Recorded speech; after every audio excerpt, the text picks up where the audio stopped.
तो क्या हाल है दोस्तों, कैसे हो साल लोग। होपफुली साल लोग ठीक हो गए। और आज हम बात करने वाले हैं वन पीस के एपिसोड नंबर 1118 के बारे में। तो बिना वक्त पढ़ेंगे हम सीधा इसकी वीडियो में। तो देखो भाई लोग, सीधी सी बात है, अब एपिसोड की शुरुआत होती है और देखने को ये मिलता है साबो जो होता है वो कहानी सुनाने वाला होता है सारी क्या क्या हुआ था उस रिकवरी के दौरान। देखने को ये मिलता है कोबरा जो होता है वो पहुंच जाता है पांचों एल्डर से अंदर मिलने, और वो अकेला ही जा रहा होता है ये सब करने। उधर दूसरी ओर साबो को मिल जाती है चाबियां, वहाँ के गार्ड्स को हराता है, चाबियां ले लेता है और कुमा को आजाद करने वाला होता है। उतने में इसके पास पहुंच जाती है बोनी, और बोनी को पहचान जाता है कि भाई ये कुमा की बेटी है, ये इससे पहली बार मिल रहा होता है। अब ये टेम्परेरी अलायंस बना लेते हैं क्योंकि इन दोनों का एंड रिजल्ट जो होता है वो सेम होता है। ये दोनों चाहते हैं कुमा को आजाद करना, इसीलिए बोनी जो होती है भरोसा दिखाती है साबो के ऊपर। उधर कारासो जो होता है वो देखने को मिलता है और कारासो को दे देता है ये चाबी और कहता है मॉडली और बाकी लोग के पास जाना, ये चाबियां उनको देना और कहना कि तुम कुमा को लो और बाकी स्लेव्स को लो और सीधे हेडक्वार्टर के लिए वापस निकल जाओ, तुम्हारा मिशन यहाँ पे पूरा होता है और मेरा एक काम है वो मैं काम निपटा के जरा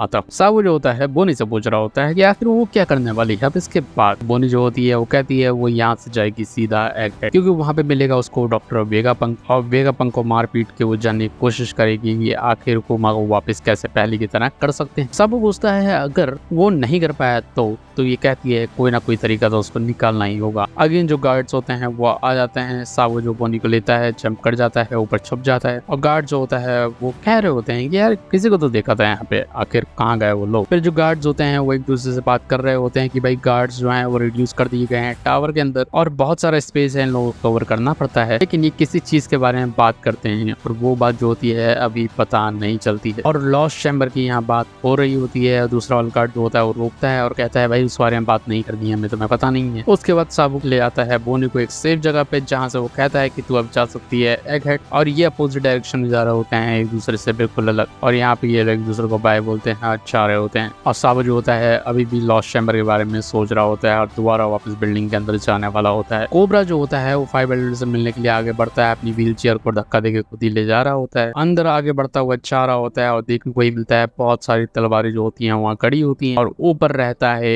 एक सिंहासन जो कि पूरी तरह से खाली होता है। तलवारों में लग चुका होता है जंग और वहाँ पे वो पूरी तरह से रस्टी हो जाती है। फिर पांचों एल्डर जो होते हैं वो नीचे देखने को मिलते हैं जो कि खड़े होते हैं और पूछ रहे होते हैं किंग कोबरा तुझे आखिर क्या जानना है, तू बता सकता है। कोबरा जो होता है वो कहता है कि भाई शुरुआत में कहाँ से करूं। फिर वो बोलने लगता है कि वर्ल्ड गवर्नमेंट ने 20 मोनार्क फाइंड किए थे 800 साल पहले, और as a creator of world इस दुनिया के संचारक होने के नाते उन लोगों ने रिलोकेट किया था अपनी फैमिलीज को मैरिजुआना में, और इवेंचुअली बाद में जाके उन लोगों ने अपने आप को सेलेस्टियल ड्रैगन कहा था और वो एक भगवान की तरह ही पूजे जाते थे। और जो 20 के 20 मोनार्क थे वो एक दूसरे को इक्वली ट्रीट करते थे, और इस तरह की चीजों को अवॉइड करने के लिए डिक्टेटर जैसी उन लोगों ने एक खाली सिंहासन जो था वो छोड़ा था और उसके सामने अपनी तलवारें गाड़ दी और कसम खाई थी कि उस सिंहासन के ऊपर कोई भी नहीं बैठे। जो 20 के 20 देश थे उन लोगों ने अपनी रॉयल फैमिलीज को खो दिया, उसके बाद नए मोनार्क बनाए गए और उनको प्लेस किया गया। इसीलिए जो वो 20 मोनार्क थे उनकी फैमिलीज का नाम जो था वो पूरी तरह से मिटा दिया गया था उनकी होम कंट्री में। लेकिन अलाबास्ता जो था वो डिफरेंट था। क्वीन लिली जो थी नेफलेटारी फैमिली की, उसका नाम जो था फर्स्ट 20 में हमेशा रहा था, वो कभी सेलेस्टियल ड्रैगन बनी ही नहीं और वो अलाबास्ता वापस आई। इसीलिए नेफलेटारी फैमिली जो थी वो एग्जिस्ट करती है आज भी। इसीलिए उस रीजन की वजह से यहाँ पे अब 20 तलवारें नहीं, 20 वेपन नहीं, 19 वेपन ही बचे हैं जो थ्रोन के बगल में। फिर एक एल्डर कहता है हाँ ये सच है तो क्या। फिर किंग कोबरा बोलता है मैं अपनी कंट्री की किताबें आज भी पढ़ रहा हूँ कि वो जो वॉइड कंट्री वाली बातें थी उसके बाद क्वीन लिली का नाम वहाँ पे कभी प्रेजेंट ही नहीं था, वो कभी भी किंगडम ऑफ अलाबास्ता वापस से नहीं पहुंच पाई। उसके छोटे भाई ने फिर कंट्री पे राज किया। क्या आप बता सकते हो कि आखिर इसका मतलब क्या है। एल्डर जो होता है कहता है तो ये जानना चाहता है 800 साल पुरानी बातें, और ये बात सच है। मोनार्क ऑफ नेफ्टारी फैमिली वो अकेले यहाँ पे नहीं रहती थी और हमें ये लगा कि वो अपनी कंट्री वापस चली गई। क्यों आखिर उसने ऐसा किया, कहाँ वो गई, और उस वक्त हम में से कोई था नहीं तो हम में से किसी को इस बारे में जानकारी भी नहीं है। और वो सॉरी बोलता है और कहता है कि हमें इसके बारे में कोई आइडिया नहीं। वो उसके बाद किंग कोबरा बोलता है तो डी का मतलब है क्या। एल्डर उससे जानने की भी कोशिश करते हैं आखिर वो क्यों पूछ रहा है ये। किंग कोबरा बोलता है ये जो शॉर्ट लेटर है ये उसी ने छोड़ा था 800 साल पहले और ये पास डाउन हुआ था रॉयल फैमिलीज में जनरेशन बढ़ते हुए। उधर दूसरी ओर देखने को ही मिलता है पैगी कासल वहाँ पे शिरायोशी जो होती है उसको पकड़ रहे होते हैं ये लोग और कुमा जो होता है उसको जंजीरों में जकड़ लेता है। जो सिलेशियन ड्रैगन होता है वो पागल हो रखा होता है उसके प्यार में और कह रहा होता है कि फादर साहब मैंने कर लिया, मैंने गिव अप नहीं किया, फाइनली इसको पा लिया और ये प्रिंसेस जो है इसके ऊपर बैठ के मैं टाउन के अंदर घूमूंगा और मजे करूंगा। मैंने एक मरमिड को पकड़ लिया है और वो शर्मा रहा होता है और कह रहा होता है कि अगर तूने मेरी बात नहीं मानी तो मैं तुझे नरक का दरवाजा दिखा दूंगा। शिरायोशी लगातार रो रही होती है, सबकी मदद मांगती है लेकिन कोई मदद नहीं करना चाहता है इसकी, क्योंकि एक तो सारे के सारे डरपोक भी होते हैं, ऊपर से सेलेस्टियल ड्रैगन के अगेंस्ट कोई जाना नहीं चाहता है और उसके बाद सारे के सारे चिल्ला के वहां से भाग जाते हैं। वही मिलता है शिरायोशी के जो भाई होते हैं वो अब यहाँ आते हैं ताकि अपनी बहन की मदद कर सके। हालांकि वो जितने भी लोग यहाँ से भाग रहे होते हैं वो इन लोगों को रोकने की कोशिश करते हैं और कह रहे होते हैं कि अगर तुम लोगों ने इसके पंगे लिए तुम्हारी कंट्री जो है वो डिस्ट्रॉय कर दी जाएगी, तो तुम रेबल मत करो सेलेस्टियल ड्रैगन के खिलाफ। तो उसका भाई जो होता है वो कहता है कि हम अपनी बहन को ऐसे छोड़ देंगे इन दरिंदों के हाथों में और ये आगे आते हैं। कुमा जो होता है वो अपनी लेजर जो होती है वो छोड़ता है और इन तीनों को उड़ा देता है वहां से।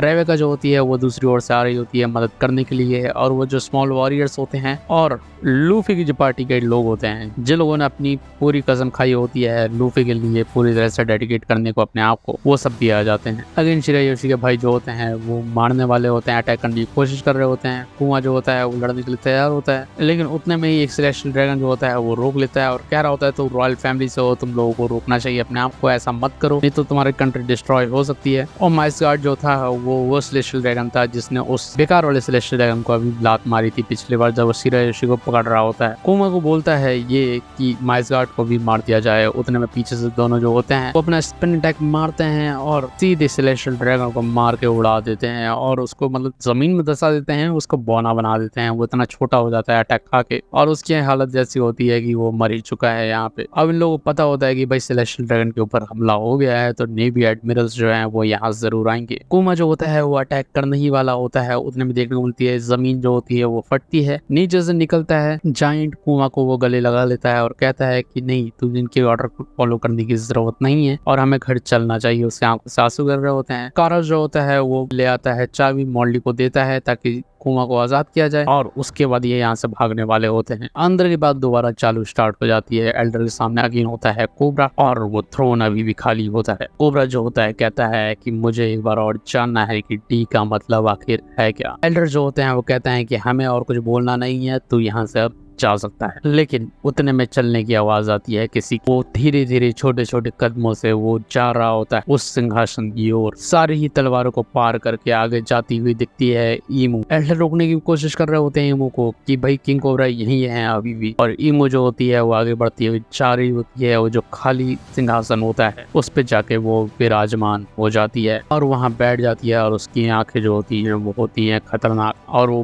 बैठते ही सिर्फ एक शब्द बोलती, लिली। अब यहाँ पे ना किंग कोबरा को समझ में आ रहा होता है ना ही एल्डर्स को आखिर यहाँ हो क्या रहा है और उसी के साथ खत्म हो जाता है ये वाला एपिसोड। अब अगले एपिसोड में देखने को मिलेगा भाई कि ईमू के प्रेजेंस से सारे लोग सरप्राइज हो जाते हैं। किंग कोबरा ये देख के सरप्राइज होता है कि भाई उस खाली सिंहासन पे कोई बैठा हुआ है। साबो जो होता है इन सब पे नजर रख रहा होता है। सारे ही एल्डर जो होते हैं अपनी बंदूकें तान लेते हैं कोबरा पे और अब वो सच पता चल गया है उसको तो उसको यहाँ मरना पड़ेगा और वो अपनी सारी चीजों को एंट्रस्ट कर देता है साबो के ऊपर। अगले एपिसोड में देखने को मिलेगा the entrusted message king cobra resolve और अगला एपिसोड भाई बैंगर होने वाला है। पहली बार देखने को मिली है भाई ईमू की इतनी खतरनाक प्रेजेंस और उसके शब्द सुनाई दिए हैं। अगला एपिसोड भाई कांट वेट एनीमोर क्या होने वाला है उस। तो इस वीडियो में इतने रखेंगे। वीडियो पसंद है तो वीडियो को लाइक करना, चैनल को हमारे सब्सक्राइब करना। मिलते हैं अगली वीडियो में, तब तक के लिए बाय बाय, सायोनारा, जय जय श्री राम।